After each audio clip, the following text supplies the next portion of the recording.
this hay.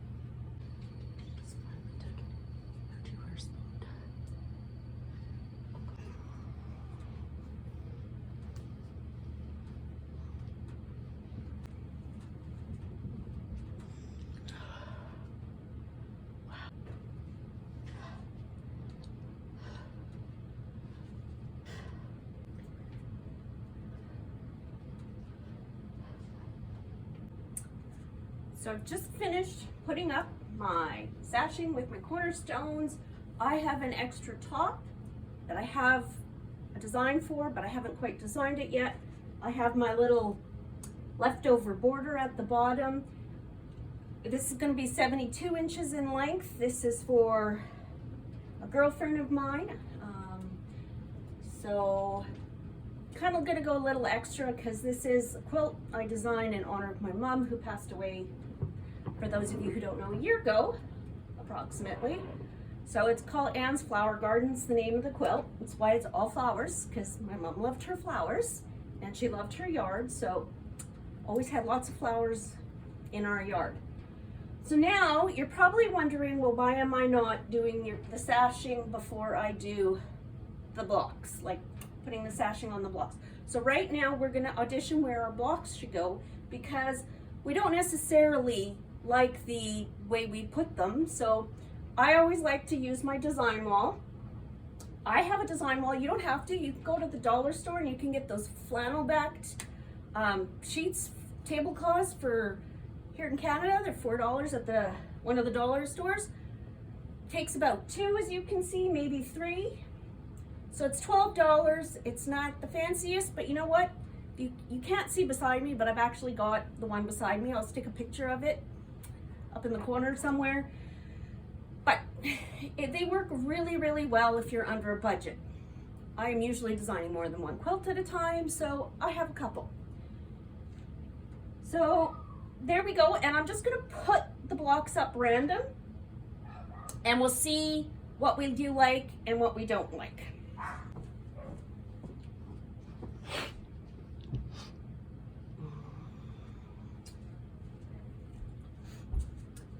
There we go. I've purposely made mistakes so I can show you how I would best do it. Now, when you're looking at a quilt, your eyes generally go to the center. So you want the center to be your main focus. So this is where I would put my best blocks, the ones I've spent the most time with, the ones that look the nicest. That's generally where those go. And I put those two down at the bottom on purpose because, you know what? They shouldn't go at the bottom because they're not, you've spent so much time and effort. To me, they're my favorite blocks, the Lily of the Valley and the Rose. Excuse me, sir. So that's where I would keep them. I mean, I would not necessarily put them there. I would put them in the center where I think they belong. So we're going to take this one and we're just going to switch. Right? This is a boring block. We don't really want that to be our center. It would look better elsewhere.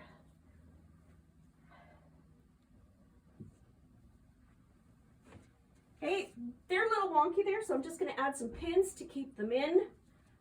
My design wall isn't permanently set up here, so it moves and it shuffles. So there we go.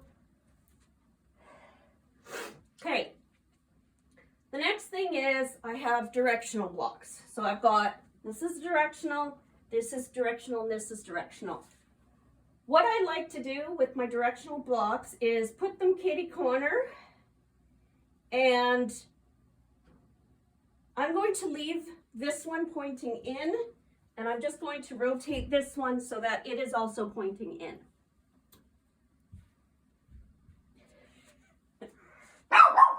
Somebody's bound and determined to be the center of attention. So that is how I would do those 4 blocks. And now I seem to have all my 4 appliques together in whatever you want, upside down T. You generally don't want to have your appliques all together. You kind of want to have them dispersed throughout. So I'm going to switch those to my other corners.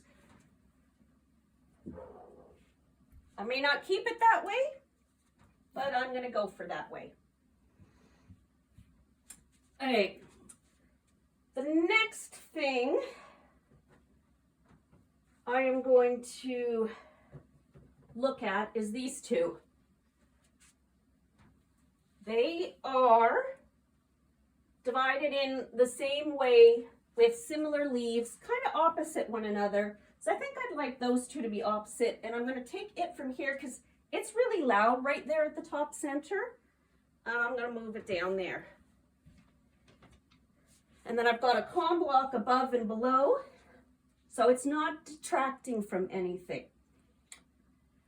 So now I've just got those last 3 blocks to place.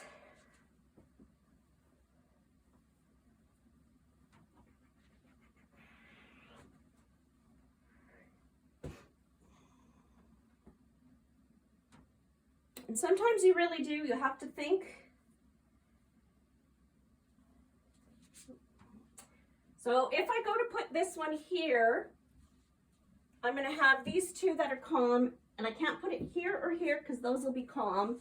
So I'm going to rethink those 2, and I'm going to take those down for now, and I'm going to stick that guy in one of the corners.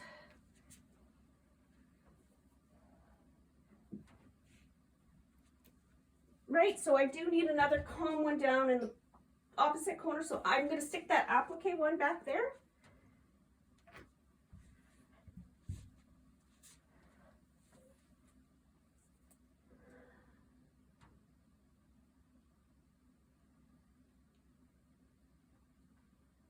No, I'm going to change my mind again.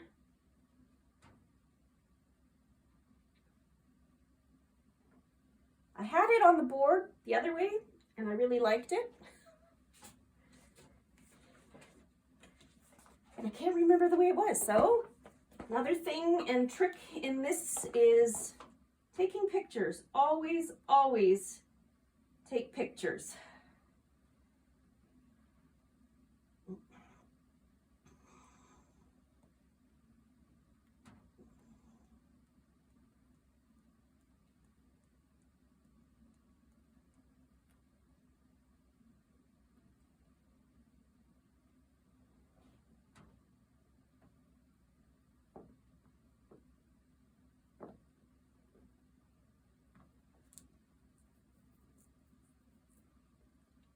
Okay, so I'm just going to go and put it the way that I had it that I really liked.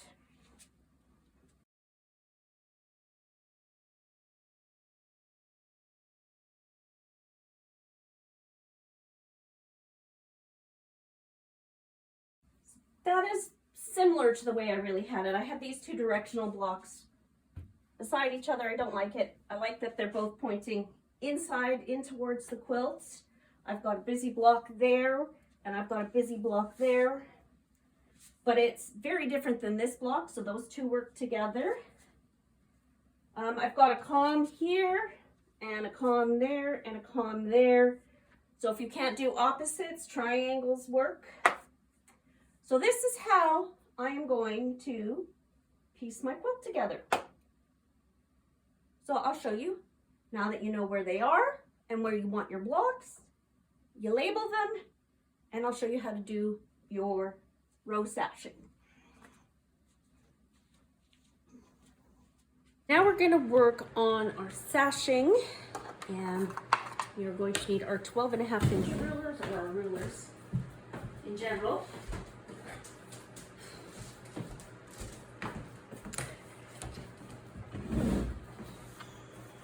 So if you recall, I asked you to cut these at 13 inches. The reason we want 13 inches is our block is 12.5 in theory. So we want extra in case we get a little wonk in between. So we want this top row to be nice and even. And I could explain it in a lot of different ways, but I think it's just best to show you. So I'm gonna take my ruler, and I think I'll mark all my sashings at the 13 inches, or 12.5, sorry.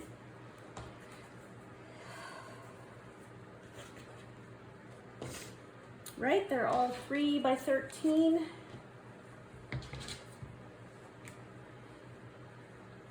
And you want them on the wrong side, and with this fabric it's really hard, you really need to pay attention. So I'm going to go ahead and mark those.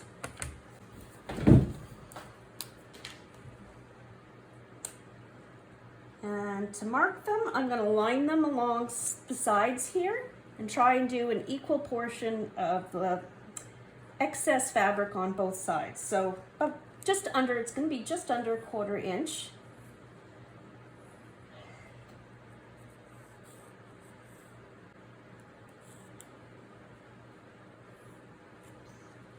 All right, so we're going to mark them all like that.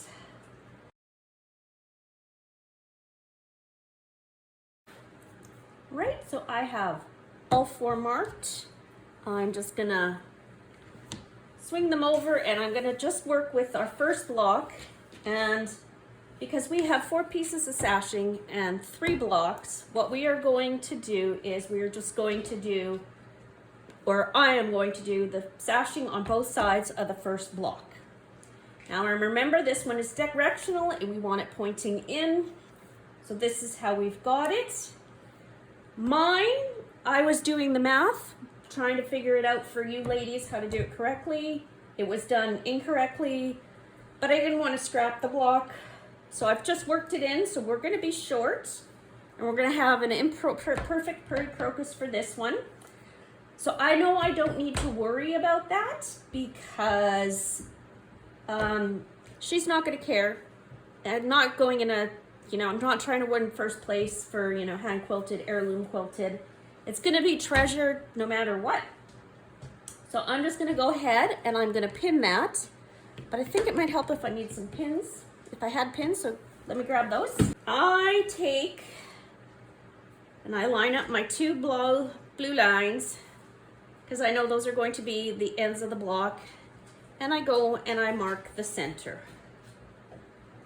The reason I do this is if I'm an 1/8 of an inch short or 1/4 of an inch short lengthwise, which I don't think I am in this one. Yeah, this one is like bang on 12.5. But if I was short, it means, if this was 12 1/4 instead of 12.5, I would be stretching it evenly 1/8 of a 1/4 in this half and in this half. So it just reduces the stress on your fabric, and it just evens the tension out between all of it. So this one, I don't have any points I need to worry about. So I'm not going to worry about that. This is the one where I do have points. So when I go to sew this, I am going to sew it on the back for this side, and I'm going to be, and I'll show you, 1 stitch over on the back side of the points. And you want that 1 or 2 stitches over, because when you go to press it open, you're going to have some of the fabric, you're going to have the bulk on this side. So you want to have that bulk take up on that side and be on that side so that you get your nice crisp points. Right? So then the next thing I do is, once again, I go and I measure my halfway point between my blocks. And it's not always obvious, even if you're doing it in like a 6.5 inch, 4 6.5 inch blocks. Excuse me a moment. Sorry, somebody was chewing on something she shouldn't have. So as I was saying, I'm going to mark those halfway points. And I will go find a block in the next go round where it may not,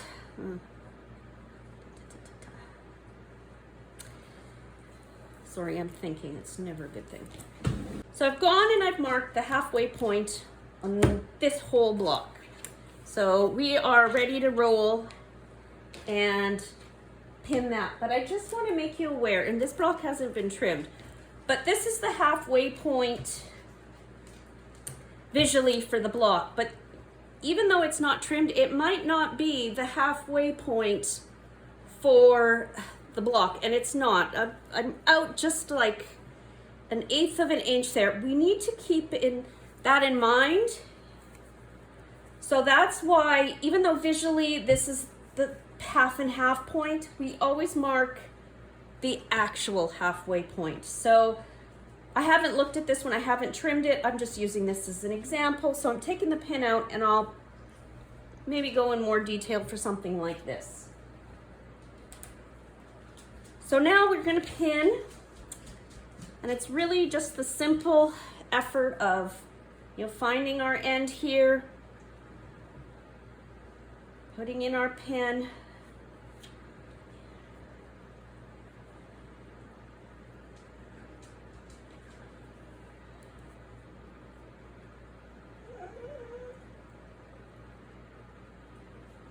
right.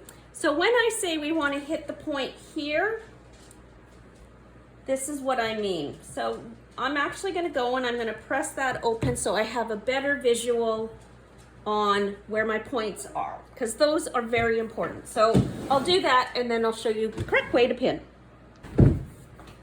So now I've got my points pressed open and I know where I want to be hitting. I want to be hitting just here on each one of those.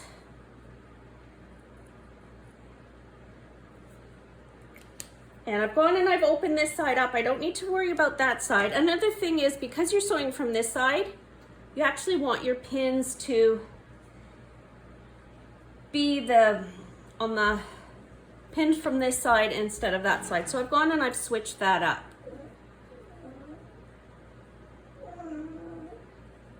Okay, and then I'm just gonna add this one. This one's gonna be fairly simple.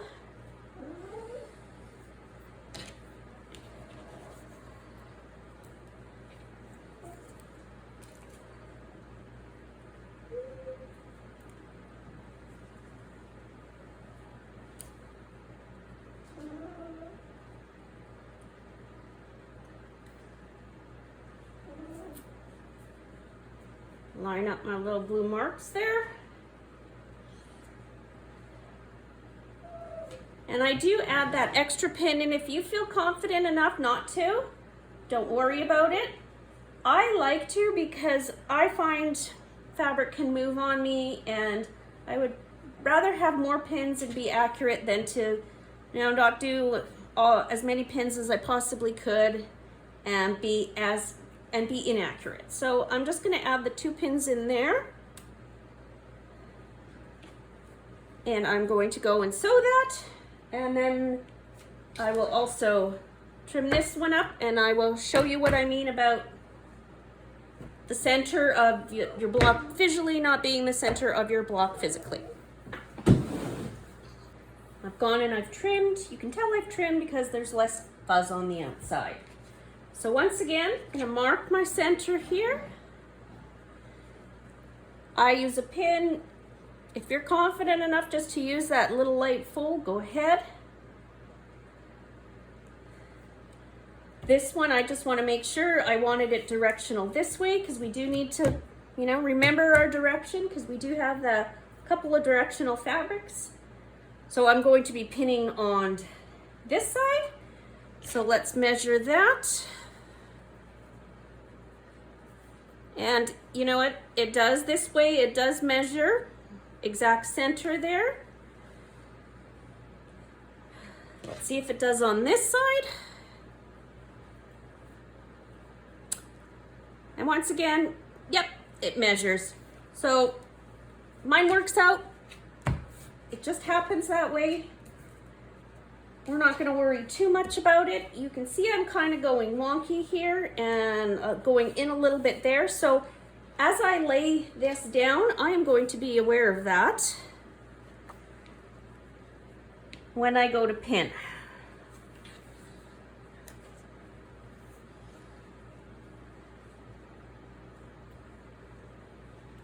Sorry, I shouldn't have taken the pin out.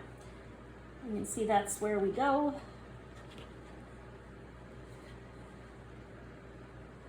All right, so I'm going to start there. This side, I happen to know I'm going to be short there. That's okay. I'm going to leave it and let it be short.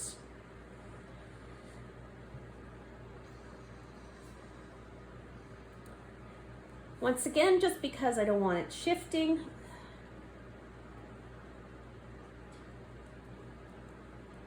I'm going to add in my pins. Now this way, I know I'm short on this side for my green. So I'm going to line it up and I'm going to let it be that, about that 1/8 of an inch short.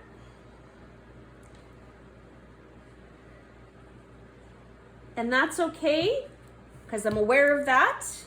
And I'm still going to sew at my scant quarter. And if I'm short, I'm just going to do a little quick blanket stitch there so that it doesn't fray.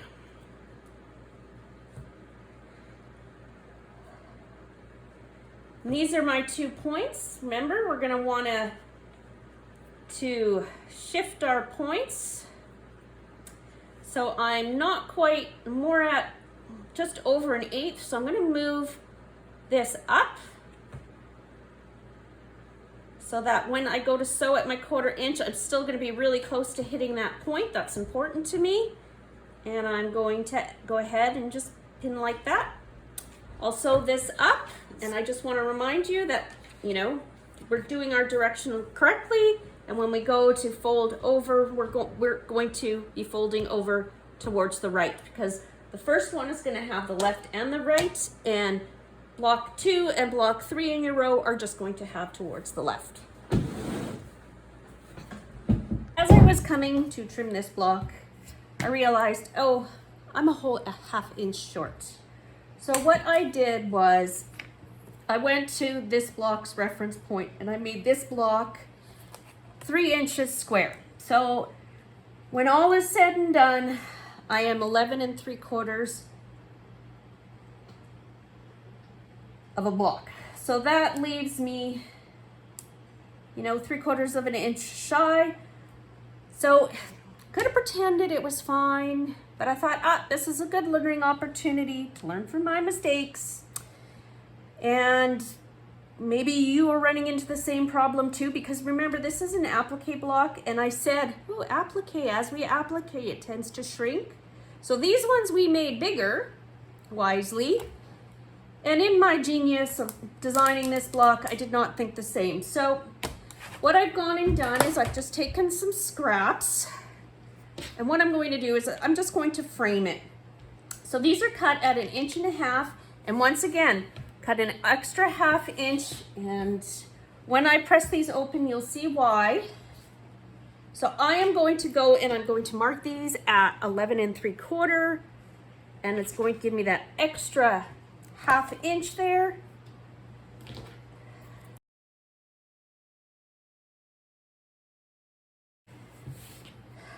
Once again, measure our halfway point, measure our halfway point, and pin in place.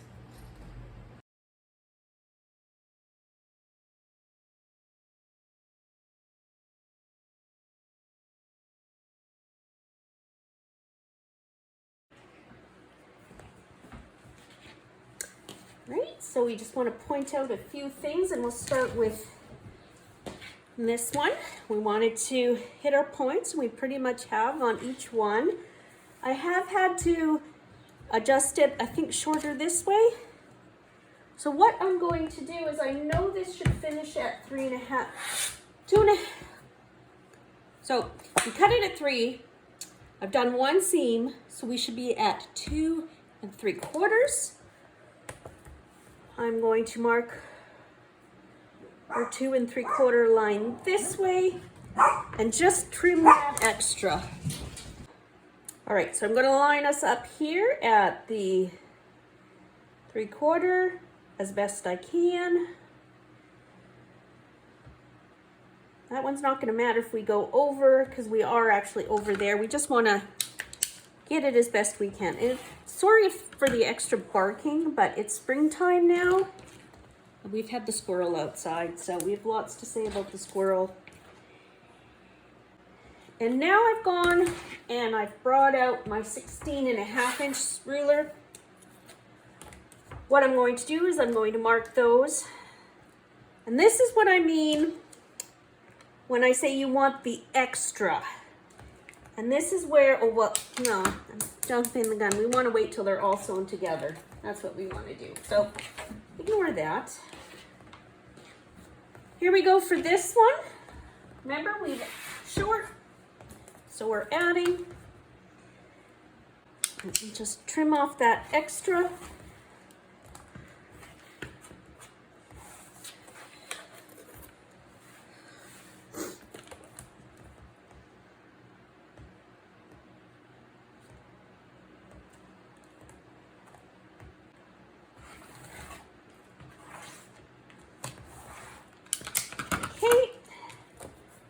Measure this way and this way. Extra, I'm at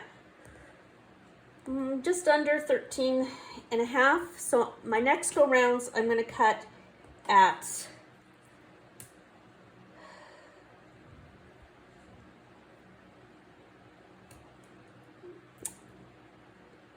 13 7/8. That's how I'm going to cut. I'll go sew those on and then I'll show you how to square that one up. Gone and I've squared up and added our extra little edging there because we were a little short. Got one little wonky edge there, so I'm just gonna trim that up.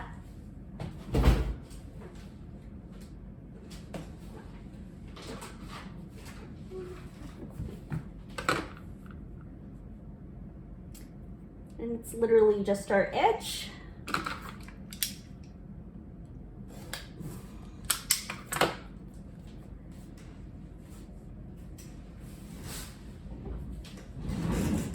So now we have that at exactly 12.5, which is the size that's going to work for our sashing.